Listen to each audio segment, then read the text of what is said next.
Iran America விரும்பினாலும் Israel விரும்பினாலும் விரும்பாவிட்டாலும் ஒரு மிகப்பெரிய சக்தியாக இன்றைக்கு உருவெடுத்திருக்கிறது.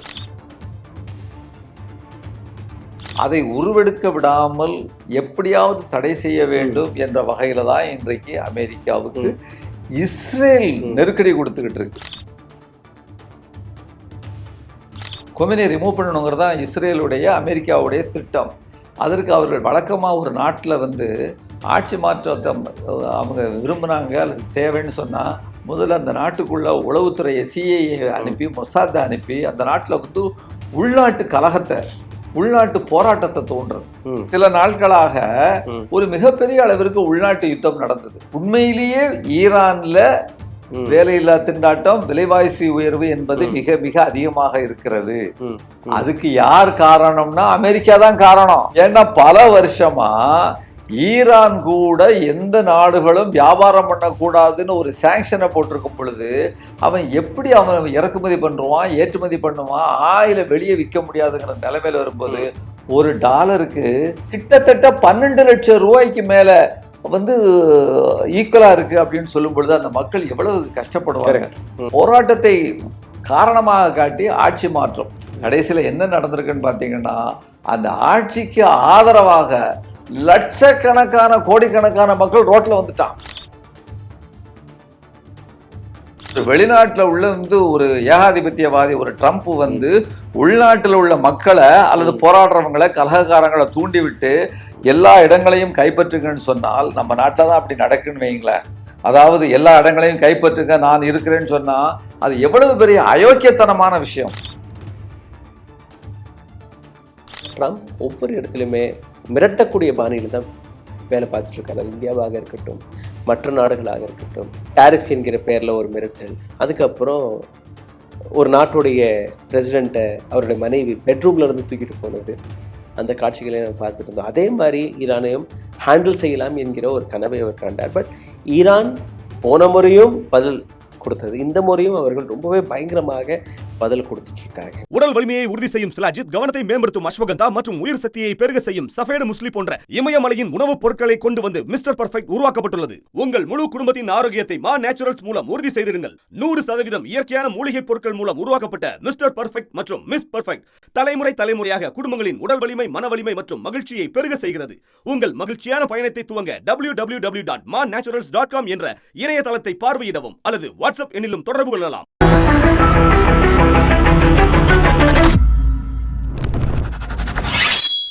வணக்கம். டொனால்ட் ட்ரம்ப் 3வது உலகப் போருக்கான விதையை விதைத்து விட்டாரா? ஈரான்ல இருந்துதான் இதற்கான போர் தொடங்க இருக்கிறதா என்கிற இந்த கேள்வியை ஒட்டுமொத்த உலகத்தில் இன்னைக்கு கேட்டுக்கொண்டிருக்கிறார்கள். ஒரு பக்கம் நாட்டோ உடைய போவதாக கூறுகிறார்கள், இன்னொரு பக்கம் சதர்ன் ஏசியாவில் இருக்கக்கூடிய நாடுகள், அதில் மிக முக்கியமாக பிரிக்ஸில் இந்தியாவை தவிர்த்து விடுங்கள், ஏன்னா Brazil, Russia, India, China, south ஆப்பிரிக்காக இருந்தது. ஒரு நேவல் எக்ஸ்பெரிமெண்ட்டை நடுவில் நடத்த பார்த்தார்கள், ஒரு பிராக்டிஸை நடத்த பார்த்தார்கள். அதில் இந்தியா கலந்து கொள்ளவில்லை. காரணம் என்ன? டொனால்ட் ட்ரம்புடைய அழுத்தமா என்கிற இந்த விஷயம். இன்னொரு பக்கம் ஈரான் மற்றும் இந்தியா 2 நாடுகளுமே சேர்ந்து ஒரு மிகப்பெரிய போர்ட்டை தயார் செய்து கொண்டிருந்தார்கள். இந்த போர்ட் அங்க வந்திருந்தால் பாகிஸ்தானை ஓரம் கட்டிவிட்டு நேரடியாக இந்தியா ஆப்கானிஸ்தான் வழியாக ஒட்டுமொத்த மிடில் ஈஸ்டிற்கே ஒரு மிகப்பெரிய இடமாக மாறி இருக்கும். ஆனால் திடீரென்று இந்தியா அதிலிருந்தும் தன்னுடைய காலை இழுத்துக் கொண்டது. காரணம் என்ன? Donald Trump. ரஷ்யா, சைனா ஒரு பக்கம், இந்தியா ஒரு மிகப்பெரிய சக்தியாக உலக நாடுகளுக்கு முன்பு வந்த அந்த தருணத்தை தாண்டி இன்னைக்கு இந்தியாவிற்கு எதிராக, இந்தியாவுடைய ஃபாரின் பாலிசிக்கு எதிராக ஏராளமான கேள்விகளை நாம் கேட்டுக்கொண்டிருக்கிறோம். ஈரான் 3வது உலகப் போருக்கான அந்த வழியை திறக்கப் போகிறதா இந்த கேள்வி நீங்க பார்த்தீர்கள்னா ஒவ்வொரு நாளும் டொனால்ட் ட்ரம்ப்புடைய ஸ்டேட்மெண்ட்களை நீங்க கவனமாக பார்க்கணும். 2-3 நாட்களுக்கு முன்பு டொனால்ட் ட்ரம்ப் இதற்கு மேல் எதுவுமே செய்ய மாட்டார், போர் நடக்காது என்கிற ஒரு விஷயம் வந்தது. ஆனால் இப்போ வெளியே வந்த இன்ஃபர்மேஷனை நீங்க பார்த்தீர்கள்னா 2 போர்க்கப்பல்கள் ஈரானை நோக்கி நகர்ந்து கொண்டிருக்கிறது. USS அப்ரஹாம் லிங்கன் ஒரு போர்க்கப்பல் அடுத்த 5 நாட்களில் ஸ்ட்ரைக்கு தயார் நிலையில் இருக்க போவதாக கூறுகிறார்கள். 2வது போர்க்கப்பல் USS ஜார்ஜ் புஷ் அடுத்த 7 நாட்களில் இந்த போர்க்கப்பலும் அங்க தயாராகிவிடும். யுனைடெட் ஸ்டேட்ஸுடைய ஒரு மிகப்பெரிய பலமே அவர்களுடைய ஏர்ஃபோர்ஸ் தான். ஈரானுடைய மிகப்பெரிய வீக்னஸ் ஏர்ஃபோர்ஸ். அதை சரிபார்ப்பதற்காக சைனா மற்றும் ரஷ்யாவுடைய போர் விமானங்கள் இன்னைக்கு ஈரானில் இறங்க தொடங்கிவிட்டது. அப்போ அனைத்தையுமே நீங்க பார்க்கும்போது எந்த நிமிடம் வேணாலும் இந்த போர் தொடங்கலாம் என்கிற ஒரு கேள்வி. ஈரானிடம் இருக்கக்கூடிய அடுத்த பலம் என்ன? மிசைல்ஸ். உலகத்தில் எந்த இடத்தை வேணாலும் ஈரானால் டார்கெட் செய்ய முடியும் என்கிற இந்த விஷயத்தை அவர்கள் எடுத்து காட்டுகிறார்கள். இதை பற்றி இன்னும் ஆழமாக இன்னைக்கு விவாதிக்க வேண்டிய அவசியம் இருக்கிறது. எதற்காக இந்தியா பேக்ஃபுட்டில் இருக்கு, எதற்காக ஈரான் மற்றும் அமெரிக்காவுடைய இந்த போர் ஒட்டுமொத்த உலகத்தை உழுக்க இருக்கிறது, 3வது போருக்கான விதையை விதைக்க போறார்களா என்கிற இந்த அனைத்து கேள்விக்கான விடயத்தை இன்னைக்கு அலச போகிறோம். இதை பற்றி இன்னும் ஆழமாக பேசுவதற்காக பாலகிருஷ்ணன் ஐயா இணைந்திருக்கிறார். சார் வணக்கம். வணக்கம். ஈரான் அமெரிக்கா 3வது உலகப் போர், இந்த சர்ச்சை தான் நாம் 2-3 நாட்களாக கேட்டுக்கொண்டிருக்கிறோம். இந்த நிலையை நீங்க எப்படி பார்க்கிறீர்கள்? எதற்காக நரேந்திர மோடி, விஸ்வகுருவாக எடுத்து காட்டக்கூடிய நரேந்திர மோடி இப்போ ஒவ்வொரு இடத்துலையுமே தன்னை சைட்லைன் செய்து கொண்டிருக்கிறார்? ஒரு சர்வதேச அளவில் ஒரு விஷயத்தை முன்னுக்கு எடுத்திருக்கிறீங்க. அதற்கு முன்னால் நான் ஒரு விஷயத்தை இன்றைக்கு நான் சொல்லணும். 1982ஆம் ஆண்டு ஜனவரி மாதம் 19ஆம் தேதி ஒரு மிகப்பெரிய அளவிற்கு அகில இந்திய அளவில் ஒரு வேலை நிறுத்தம் நடந்தது. அந்த வேலை நிறுத்தம் 1980களில் WTOவுடைய மோசமான அந்த பொருளாதார கொள்கைகளை அமல்படுத்த வேண்டும் என்று இந்திரா காந்தி அம்மையார் இந்த நாட்டில் அந்த நடவடிக்கைகளை எடுத்துட்டு வந்த பொழுது அதுக்கு எதிராக இந்திய தொழிலாளி வர்க்கம் மிகப்பெரிய அளவிற்கு அகில இந்திய அளவில் ஒரு வேலை நிறுத்தத்தை அறைகூவல் கொடுத்தது. 1982 ஜனவரி 19ஆம் தேதி. இன்னைக்கு நாம் ஜனவரி 19ஆம் தேதி, ஜனவரி 19.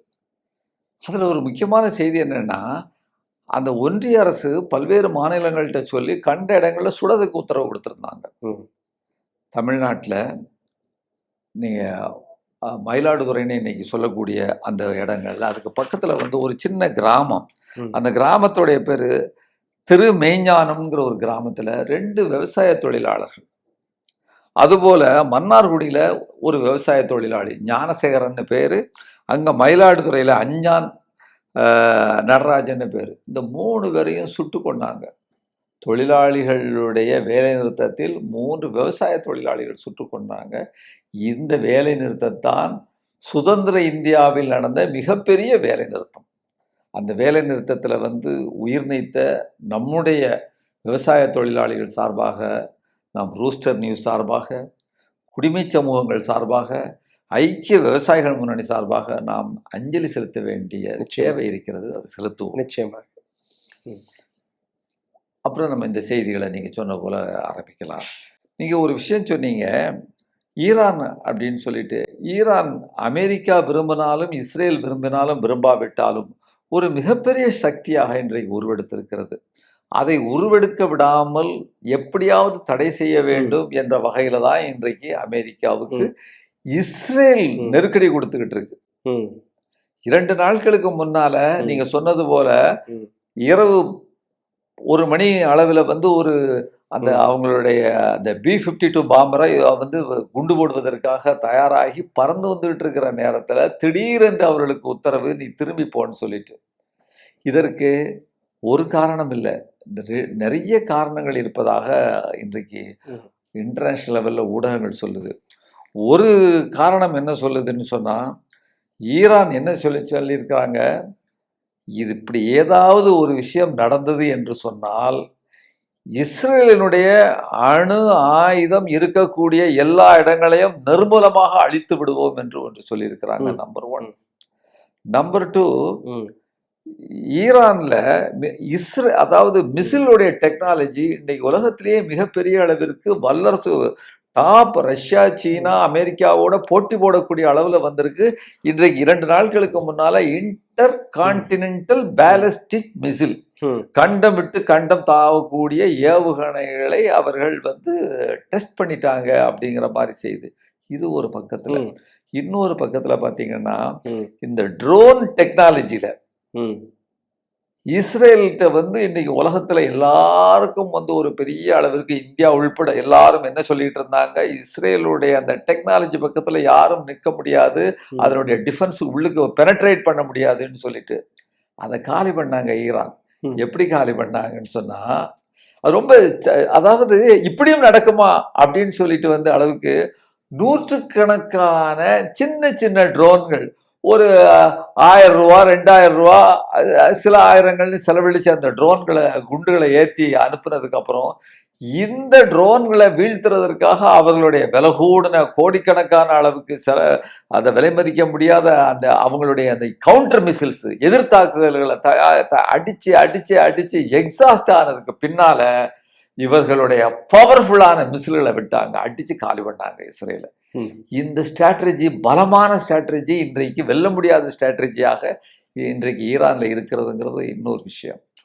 இன்னொன்று, சீனாவும் இஸ்ரேல் ரஷ்யாவும் இவர்களோட ஒரு உடன்படிக்கை போட்டிருக்கிறாங்க, ட்ரீட்டி போட்டிருக்கிறாங்க. ரஷ்யா வந்து இராணுவ ரீதியாகவும் சீனா வந்து பொருளாதார ரீதியாகவும் போட்டிருக்காங்க. அப்போ இது ராணுவ உபகரணம் வழியாகவும் ஆயுதங்கள் வழியாகவும் போட்டிருக்கிறாங்க பொழுது இன்றைக்கு சைனா வந்து பல்வேறு விதமான ஒரு என்ன சொல்றது அறிவிப்புகளை கொடுத்துக்கிட்டு இருக்கிறது வந்து, ஈரான் மேல நீங்க படையெடுக்கும் பொழுது, படையெடுத்தீர்கள் என்றால் உங்களுடைய அந்த வெல்ல முடியாத அந்த ஃபைட்டர்கள் எல்லாம் சுட்டு வீழ்த்தப்படும்னு சொல்லக்கூடிய அளவுல நம்ம பார்க்குறோம் செய்திகளை பார்க்கும் பொழுது. உண்மையிலேயே எவ்வளவு பெரிய அசகாய சூரனாக இருந்தாலும் இன்றைக்கு ஒரு ஜிட்டரிங் பொசிஷனுக்கு அமெரிக்கா வந்தாச்சு. அது உண்மையான விஷயம். ஏன்னு கேட்டீங்கன்னா, அதாவது thread is more powerful than execution வாங்க. அடிச்சிருவேன்னு சொல்லிட்டு பயமுறுத்துறது தான் அடிக்கிறத விட ஆபத்தானது, பயமுறுத்தக்கூடியது. இவன் என்னுடைய ஜெட்டுகள் எல்லாம் பலமானதுன்னு சொல்லிட்டு அமெரிக்கா சொல்லிட்டு இருக்காரு. அதை சுட்டு வீழ்த்திட்டா ஒண்ணும் இல்லாம போயிடும். அது மட்டும் இல்லாம இன்னொன்னு, ஈரானையே அழிச்சிட்டான்னு வச்சுக்கிடுவோம். ஆனா அதற்கு அப்புறம் நடக்கக்கூடிய விளைவுகள் இஸ்ரேல் இருக்குமா இல்லையா, அமெரிக்காவினுடைய எல்லா ஆயுதங்களும் எப்படி வந்து அது பலனில்லாம போச்சுங்கிற விஷயங்களை வந்து இன்றைக்கு உலகத்துல வந்து நம்ம நினைச்சு பார்க்க முடியாது. இந்த இடத்துல டொனால்ட் ட்ரம்ப் உடைய ஒரு ஸ்டேட்மெண்ட் இருக்கு. நான் ஈரானை வந்து கம்ப்ளீட்டா அழிச்சு அந்த இடத்துல சுப்ரீம் லீடர் அலி கமனேனியை வந்து ஆட்சியை விட்டு மாற்றிடுவேன். அதே நேரத்தில் அவர் என்ன பதில் கொடுத்துருக்காருன்னா, Donald Trump is a criminal. என் நாட்டில் மூக்க நுழைக்க பார்த்தேன்னா உன்னை நாங்கள் சும்மா விட மாட்டோம். Our missile systems are like completely ready, whether it is Israel or other places where you have your இந்த லான்ச்சிங் பேட் எங்கெல்லாம் நீ வச்சிருக்கியோ, எங்கெல்லாம் உன்னுடைய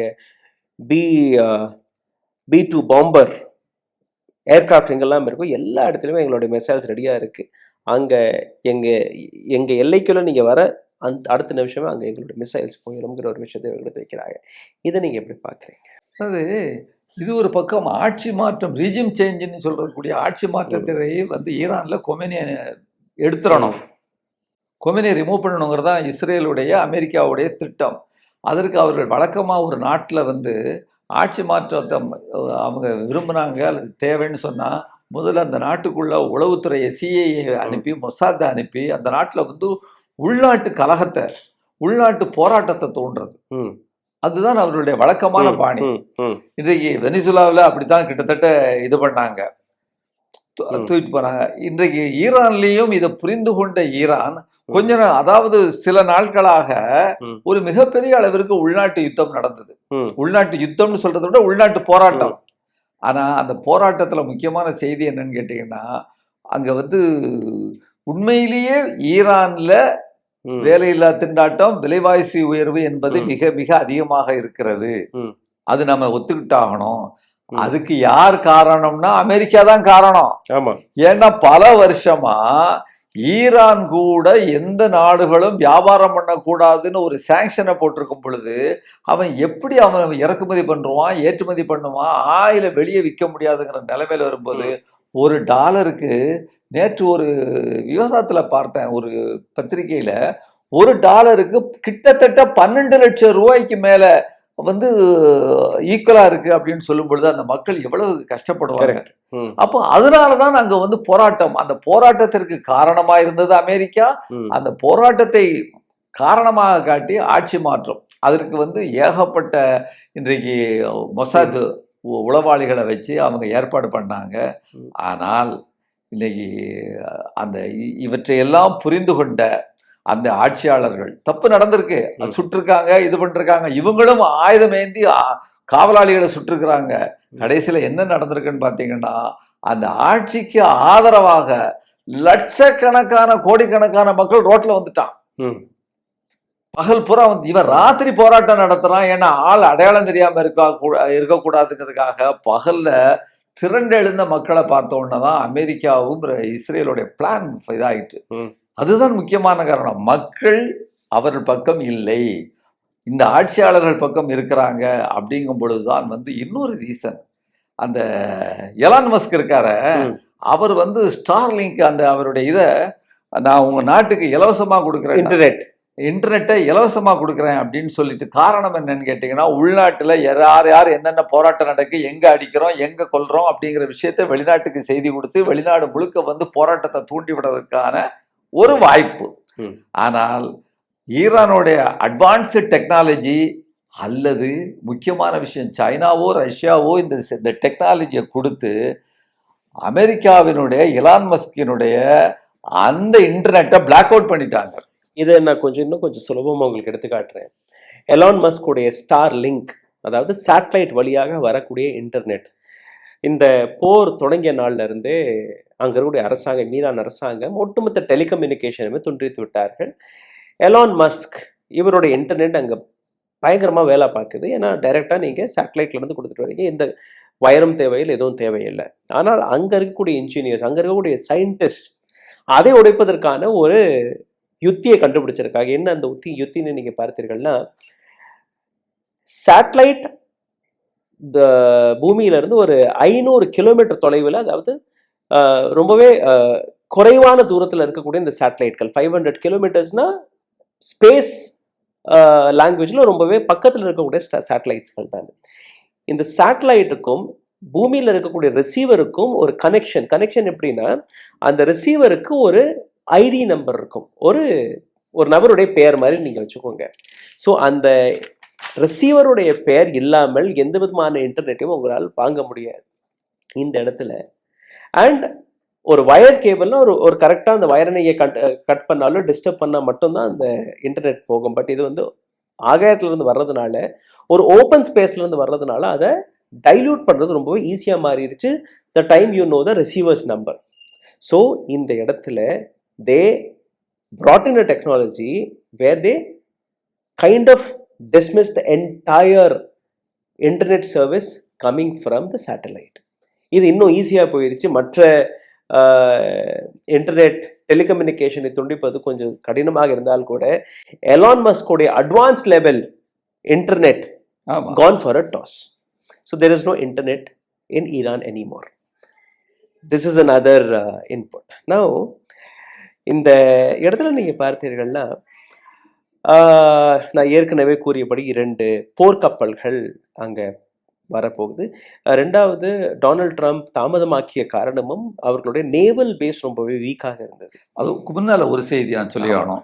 நீங்கள் இந்த கப்பல் வருதுன்றீங்களா, அது எங்கேருந்து வருதுன்னு கேட்டிங்கன்னா தைவான் பக்கத்துல இருந்து வருது. ஆமாம். அதுக்கு முன்னால் ட்ரம்ப் என்ன சொல்லியிருக்காருன்னு கேட்டிங்கன்னா, அந்த நாட்டில் உள்ள மக்களுக்கு ஒரு வேண்டுகோள், ஈரான் நாட்டு மக்களுக்கு, நீங்கள் மிகப்பெரிய அளவிற்கு போராடுங்கள், அரசினுடைய அந்த நிர்வாகத்தில் உள்ள எல்லா இடங்களையும் தாக்குங்கள், அவற்றை உள் புகுந்து ஆக்கிரமிப்பு செய்யுங்கள், அவங்க கைப்பற்றுங்கள்னு சொல்றாரு. ஹெல்ப் இஸ் ஆன் த வே.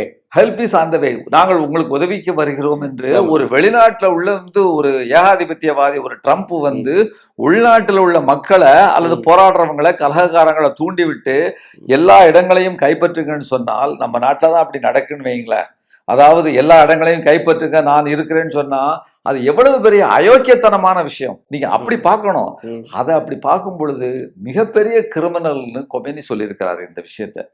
அப்போ இப்படித்தான் ஒவ்வொரு நாட்டிலேயும் இந்த அமெரிக்க ஏகாதிபத்தியம் ஆட்சிகளை கவிழ்த்து கொண்டிருக்கிறது. இங்க இப்போதைக்கு ஃபெயில் ஆயிருக்கு. 12 மணிக்கு வரும் பொழுது ஈரானை கொமெனியை கூப்பிட்டு நாங்க இப்பொழுது குண்டு போட மாட்டோம் வரலன்னு சொல்லியிருக்காரு. இப்போ வரலன்னு சொல்லிட்டாருன்னா நிரந்தரமாவா? இல்லை. அப்புறம் தான் நீங்க சொல்லக்கூடிய இந்த கப்பல் வருது. சொல்லுங்க. ரைட். ஸோ நிறைய பேருக்கு சந்தேகம் இருக்கலாம், போர் வருமா வராது. நிச்சயமாக போர் வர பல வாய்ப்புகள் இருக்கு. இது ஏன்னா 2 நாடுகளுமே தன்னை, முக்கியமாக ஈரான் ரெட் அலர்ட் அறிவித்து விட்டார்கள். அமெரிக்காவிலிருந்து வந்த ஒரு செய்தி, அமெரிக்கர்களை அங்கிருந்து உடனுக்குடன் வெளியேற சொல்லியிருக்காங்க. இன்னும் இந்தியாவிலிருந்தும் அதே போன்ற ஒரு சர்க்குலர் போயிருக்கு. ஈரானில் இருக்கக்கூடிய இந்தியர்களை உடனுக்குடன் வெளியேற சொல்லி அந்த தகவலை கொடுத்திருக்கிறார்கள். பட் இந்த இடத்துல நீங்க பார்த்தீர்கள்னா ஈரானுடைய பலம், மிசைல்ஸ் போன தாக்குதலும் போது ஈரானுடைய டிஃபென்ஸ் மினிஸ்டர் ஒரு தகவலை கொடுத்திருக்காரு. அவர் என்ன சொன்னார்னா, எங்கள்கிட்ட இருக்கக்கூடிய underground missile system, missile இடங்கள்னு நீங்கள் பார்த்தீர்கள்னா இதுக்கு ஒரு சாம்பிளாக போன வாட்டி வெளிவிட்டார். அந்த ட்ரக்லலாம் அந்த அண்டர் கிரவுண்ட்லேருந்து மிசைல்ஸ் எல்லாம் வெளியில் வர்றது, அந்த வீடியோ சோஷியல் மீடியாவில் இருக்குது. அதை வேணும்னே அவங்க வெளிவிட்டது. இந்த மாதிரி எங்கள்கிட்ட அளவுக்கு உங்களால் சிந்திக்க கூட முடியாது அந்த அளவு எங்கள்கிட்ட அந்த அண்டர் கிரவுண்ட் இடங்களை நாங்கள் வச்சுருக்கோம். இது உலக மேப்புகளில் இல்லாத விஷயங்கள், யாருக்குமே தெரியாத விஷயங்கள். ஒவ்வொரு வெள்ளிக்கிழமையும் இதை பற்றி நாங்கள் சொல்ல ஆரம்பித்தோம்னா எங்கள் கையில் இருக்கக்கூடிய இடங்களுடைய எண்ணிக்கை மற்றும் 2 வருடங்கள் பிடிக்கும் அதை டிஸ்க்ளோஸ் பண்ணுறதுக்கு. ஸோ இதுவும் ஒரு பயத்தை உருவாக்கி இருக்கிறது அமெரிக்கா. ஏன்னா கான்டினென்ட் டு கான்டினென்ட் பாயக்கூடிய மிசைல்ஸ் எல்லாம் அவங்கள்ட்ட இருக்கு. By sitting in Iran they can fire in America, they can fire anywhere. இந்த இடத்துல இன்னொரு விஷயத்தை நீங்கள் பார்க்கணும். இன்னொரு விஷயம் என்னென்னா, அரபு நாடுகளில் முக்கியமாக அலி கமனேனியை நீங்கள் ஒரு நாட்டுடைய தலைவராக மட்டும் பார்க்க முடியாது. பட் இஸ்லாமியர்கள்லேயே ஒரு மிகப்பெரிய பதவியில் இருக்கக்கூடிய ஒரு லீடர், ஒரு ரிலீஜியஸ் லீடராக அவர் பார்க்கிறார். மதகுரு, ரைட். ஸோ அவருக்கு பின்னாடி நிற்கக்கூடிய பல, முக்கியமாக நீங்கள் பார்த்தீர்கள்னா Qatar, Saudi Arabia, Syria, Iraq, Oman, இங்கெல்லாம் யுஎஸோடைய பேஸ் கேம்ப்ஸ் இருக்கு, ஏர்ஃபோர்ஸோடைய ஏர்ஃபோர்ஸ் ஸ்டேஷன்ஸ் இருக்கு. ஆனால் இது ஒரு மிகப்பெரிய 3வது போராக மாறினால் அங்கங்கே இருக்கக்கூடிய இதை நாங்கள் ஏற்கனவே டார்கெட்டில் வச்சுக்கணும்னு சொன்னால் கூட இந்த பகுதியில் இருக்கக்கூடிய இஸ்லாமியர்கள் அவர்களும் இந்த போரில் குதிப்பார்கள்.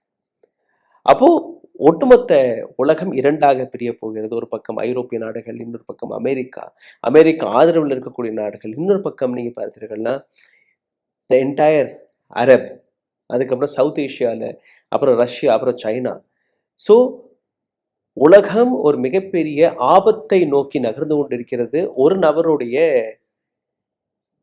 அந்த பைத்தியக்காரத்தனத்தால தான் நான் சொல்ல போகிறேன். பிகாஸ் ட்ரம்ப் நீங்கள் பார்த்தீர்கள்னா, ட்ரம்ப் ஒவ்வொரு இடத்துலையுமே மிரட்டக்கூடிய பாணியில் தான் வேலை பார்த்துட்ருக்காரு. அது இந்தியாவாக இருக்கட்டும், மற்ற நாடுகளாக இருக்கட்டும். டாரிஃப் என்கிற பேரில் ஒரு மிரட்டல், அதுக்கப்புறம் ஒரு நாட்டுடைய பிரசிடெண்ட்டை அவருடைய மனைவி பெட்ரூம்ல இருந்து தூக்கிட்டு போனது, அந்த காட்சிகளை நம்ம பார்த்துட்டு இருந்தோம். அதே மாதிரி ஈரானையும் ஹேண்டில் செய்யலாம் என்கிற ஒரு கனவை அவர் கண்டார். பட் ஈரான் போன முறையும் பதில் கொடுத்தது, இந்த முறையும் அவர்கள் ரொம்பவே பயங்கரமாக பதில் கொடுத்துட்டு இருக்காங்க ஒவ்வொரு இடத்துலையுமே. But now my question is, why Narendra Modi is quite?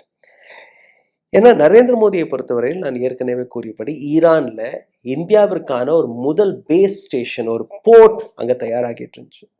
அந்த போர்ட்டை நம்ம கைவிட்டுட்டோம். இதில் நாங்கள் தலையர்லன்னு சொல்லிட்டோம். அதற்கான காரணம் என்ன?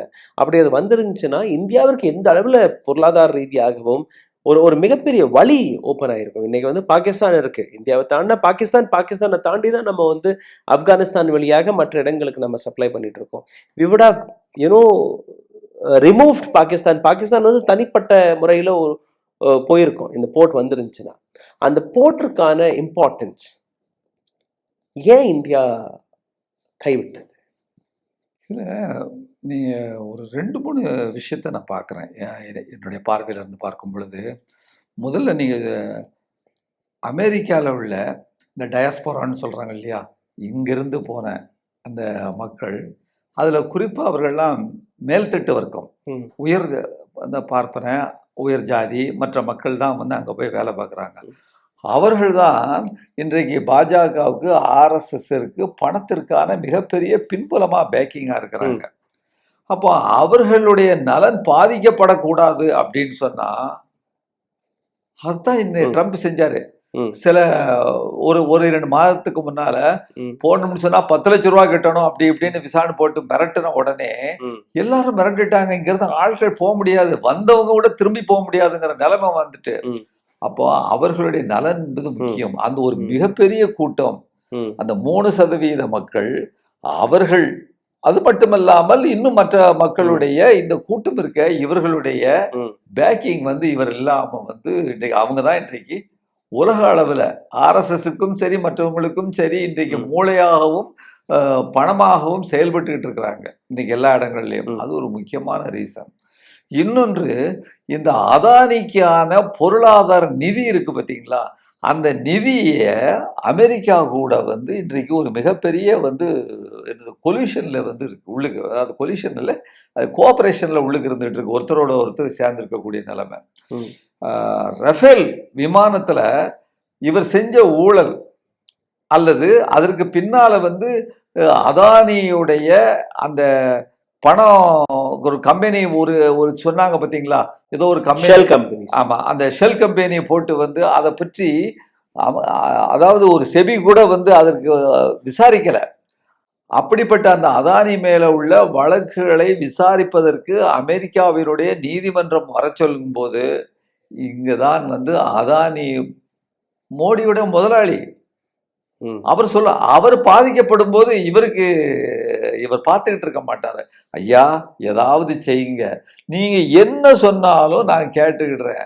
என் நாட்டு விவசாயிகள் மேல வந்து இந்த பொருள்களை நீங்க உங்க நாட்டு விவசாயத்தில் உள்ள பொருள்களை எல்லாத்தையும் இறக்குமதி பண்ணுங்க. என் நாட்டு விவசாயிகள் அழிஞ்சாலும் பரவாயில்ல, நீ பாலை கொண்டு வந்து பால் பொருளை கொண்டு வந்து இங்க கொடு, நான் கவலையே பட மாட்டேன். நீ ஆனா எங்க அதானி மேல கேச போட்டுறாத, எங்களுக்கு பணம் கொடுக்கக்கூடிய அந்த மக்கள் மேல அந்த மேல உள்ள டாப் மக்களை வந்து எதுவும் செஞ்சிடாத. அப்போ இங்கிருந்து ஏற்றுமதி பண்ணக்கூடிய இந்த பொருள்கள்லாம் வந்து விவசாய பொருள்களுக்கெல்லாம் நான் கடுமையா வரி போடுறேன். இப்ப இப்படியெல்லாம் செஞ்சு இந்த நாட்டை பற்றி கவலைப்படாம இருக்கக்கூடிய ஒரு நிலையை மோடி எடுக்கிறாரு. இப்ப அதனால வந்து அவர் என்ன, நீ எதை பத்தி இன்னும் எந்த அளவிற்கு இவர் தரையிலே விழுந்து நெடுஞ்சாங்கனையா கீழே விழுவார்னு அவர் எதிர்பார்த்துட்டு இருக்காரு. ஏன்னா அவர் இந்த மனிதனுடைய நம்முடைய பிரதமருடைய ஒவ்வொரு அதாவது அசைவையும் அந்த ஆள் கண்காணிச்சுட்டாங்க. அப்போ அவன் எதுக்கும் செய்வதற்கு அவன் தயாரா இருக்கிறாங்க. 500% டாக்ஸ் போடுவோம், இன்னும் வேற என்ன செய்யணும், வந்து என்ன சந்தோஷப்படுத்தப்பா நீ அப்படின்லாம் கேட்குறாங்கன்னா இன்னைக்கு ஆஸ் ஏ இந்தியன் சிட்டிசன்லாம் ரொம்ப வேதனையா இருக்கு. இதெல்லாம் கேட்டு பார்த்துட்டு இப்படி ஒரு நாட்டில் இங்க பாருங்க, இது எப்படிப்பட்ட நாடுன்னு சொன்னா, அவங்க 7வது கப்பற்படையை அங்கிருந்து நான் அனுப்புவேன்னு வந்து அந்த பங்களாதேஷ் அந்த பிரிக்கும் பொழுது இந்திரா காந்தி அம்மையார் இருக்கும்போது சொல்லும் பொழுது முடிஞ்சா பாருன்னு சொல்லிட்டு சோவியத் ரஷ்யால இருந்து அங்க உள்ள அந்த நீர்மூழ்கி கப்பல் இங்கே வருவதற்கான அந்த ஆயத்த வேலைகளை செய்த ஒரு பிரதமர் இந்திரா காந்தி அம்மையார், ஒரு டவரிங் பர்சனாலிட்டி இருந்த ஒரு நாடு இது. இன்றைக்கு எந்த நிலைமையில இருக்கு பாத்தீங்களா? அதுதான் இன்றைக்கு வந்து ஒரு மிகப்பெரிய மோசமான நம்ம இதில் இருக்கும், வேதனையாத்தான் இருக்கு. இதுக்கு மேல காரணங்கள் கூடுதலாக எனக்கு இந்த 2 முக்கியமான காரணங்களா பாக்குறேன். அதானியுடைய அந்த பண ரோல், அந்த 3% அந்த மக்கள் இருக்காங்களே அவர்கள் தான் இவங்களுக்கு பேக்கிங். சார் சொன்னபடி அடானியோட இன்வால்வ்மெண்ட் அண்ட் நரேந்திர மோடியோட வீக்னஸ் அதை ட்ரம்ப் பயன்படுத்தி கொண்டிருக்கிறார். அதனால தான் நரேந்திர மோடி வாயை திறக்க மாட்டேங்கிறாருங்கிற விஷயத்தை எடுத்து வச்சிருந்தாரு. ரெண்டாவது நீங்க பார்த்தீங்கன்னா, ஈரான் மற்றும் அமெரிக்கா இந்த போர்ல 3வது உலக போர் வர பல வாய்ப்புகள் இருக்கு. இதை ஏராளமான எக்ஸ்பர்ட்ஸ்கள் எடுத்து வைத்துக் கொண்டிருக்கிறார்கள். இந்த தாமதத்திற்கான காரணம் நேவல் பேஸில் அமெரிக்காவுடைய நிலைப்பாடு கொஞ்சம் குறைவாக இருந்த காரணத்தால் இப்போ 2 போர்க்கப்பல் அங்கே வந்த உடனே அவர்களுடைய பலம் அதிகரிக்கும். இன்னைக்கு நேற்று அமெரிக்காவுடைய வெப்சைட்டில் இந்த விஷயம் வந்தது. இந்த மாதிரி நாங்கள் போருக்கு தயாராகி கொண்டிருக்கிறோம், என்னைக்கு எந்த நிமிடம் வேணாலும் இந்த போரை நாங்கள் எடுத்து வைக்க போகிறோம். ரெண்டாவது நீங்கள் பார்த்தீர்கள்னா, அமெரிக்க கையில் இருக்கக்கூடிய மிக பிரபலமான B-2 பாம்பர்ஸ் இதை ஏற்கனவே டிப்யூட் செய்ய ஆரம்பித்து விட்டார்கள். இன்னொரு பக்கம் ஈரானுடைய ப்ரிப்பரேஷனை நீங்கள் பார்த்தீர்கள்னா, மிசைல்ஸ் ஆர் ரெடி. சைனா தன்னுடைய எக்யூப்மெண்ட்ஸ்களை கொண்டு போய் இறக்க ஆரம்பிச்சிட்டார்.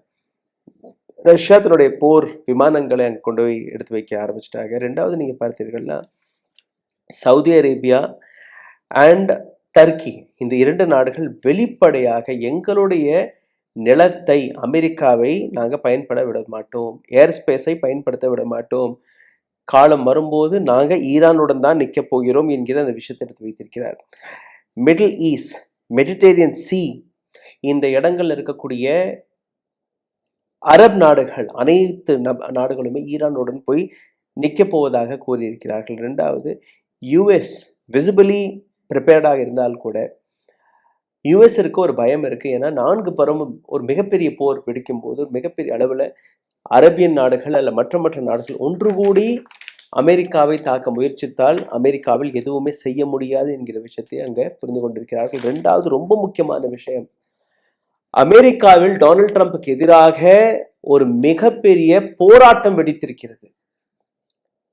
அந்த போராட்டத்தில் நீங்க பார்த்தீர்கள்னா, நேரடியாக டொனால்ட் ட்ரம்பிடம் கேள்விகளை கேட்டு மக்கள் ரோட்ல இறங்கி போராடும் போது அந்த செய்தியை டைல்யூட் செய்வதற்காக டொனால்ட் ட்ரம்ப் நடத்தக்கூடிய நாடகமாகவும் இதை பார்க்கிறார்கள். அமெரிக்கா மக்கள் தன்னுடைய நாட்டையே இந்த நபரால் ஹேண்டில் செய்ய முடியவில்லை, வேறொரு நாட்டில் போய் இந்த நபர் என்ன செய்ய போகிறார், எதற்காக செய்ய போகிறார் என்கிற அந்த கேள்வி எல்லாம் அங்கே இருக்கக்கூடிய மக்கள், அங்கே இருக்கக்கூடிய மீடியா ஹவுசஸ்கள் கேட்டுக்கொண்டிருக்கிறார்கள். இதை பற்றி அடுத்தடுத்த செய்திகள் வந்து கொண்டிருக்கிறது, அடுத்தடுத்த அப்டேட்ஸ்கள் வந்து கொண்டிருக்கிறது. இதை பற்றின ஆழமான வீடியோக்களை நாங்கள் ஒவ்வொரு நாளும் போட இருக்கிறோம். இந்த சேனலை சப்ஸ்கிரைப் செய்யாத நபர்கள் தயவு செய்து சப்ஸ்கிரைப் செய்து கொள்ளுங்கள். ஈரான் மற்றும் அமெரிக்கா இந்த போரில் என்னெல்லாம் அப்டேட்ஸ்கள் வர இருக்கிறது அனைத்துமே நீங்கள் இதில் பார்க்கலாம். சார், உங்களுடைய நேரத்தை ஒதுக்கி இந்த அளவில் இந்த விஷயத்தை பற்றி பேசியதற்காக மிக்க நன்றி. Thank you so much sir.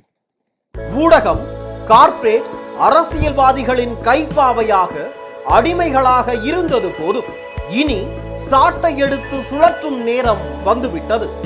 ஊடகம் பொதுமக்களாகிய உங்களுக்காக, உங்களாலேயே இயக்கப்பட வேண்டும். ஊடக சுதந்திரத்திற்காக உங்களின் பங்களிப்பை இன்றே அளித்திடுங்கள்.